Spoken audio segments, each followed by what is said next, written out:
Every month, we like to look into the future to see what's changing in our world. Today, we're focusing on the future of fashion, from t-shirts with tracking chips to workout gear that can respond to the intensity of your exercises.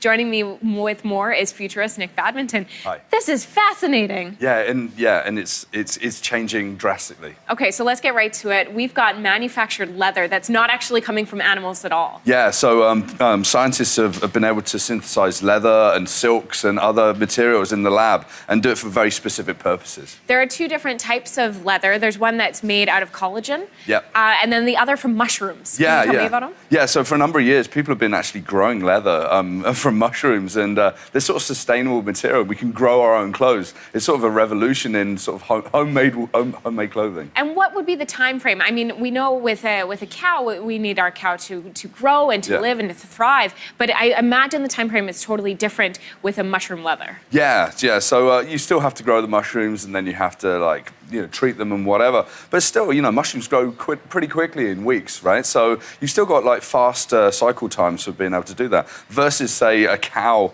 growing up and then the leather being ready, it's actually quicker. And I imagine all the resources. I mean, everyone at home who's vegan already or caring for animals is thinking this is a great way to save the environment, but also have our fashion. Yeah, absolutely. Yeah. Okay, let's talk about workout gear. MIT has a new idea that they're putting out there, and it's almost got an animal flavor to it as well. Yeah, so it's called Biologic, and it's a material that's got these small flaps that react to heat and sweat. So as you work out more, they open up so that you can actually have more ventilation on the body. This feels like, it reminded me kind of like gills on a fish. That's exactly, yeah. A body's response to how we're actually working out. How would this change the workout scene? Because I imagine you can do so much more. Well, if you think about performance athletes, it's about maintaining your performance. So, say for long-distance runners or for people that are in sports that are a little bit more intense over hours and not just minutes of time, then this is going to be a game changer.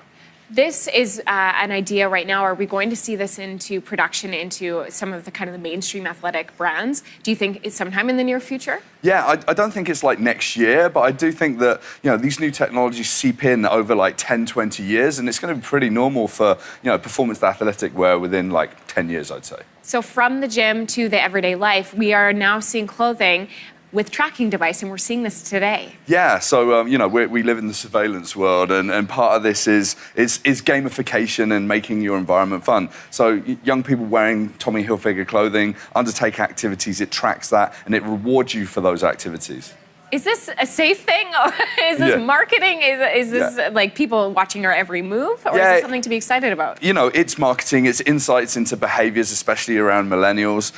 It's just another one of those indices of insights of what's happening with people when they're wearing the clothes themselves. Okay, well, I guess we've got to get comfortable with it because it's already happening. It's already out there now. Sure is. Okay, Nick, thank you so much for being here. Thank you.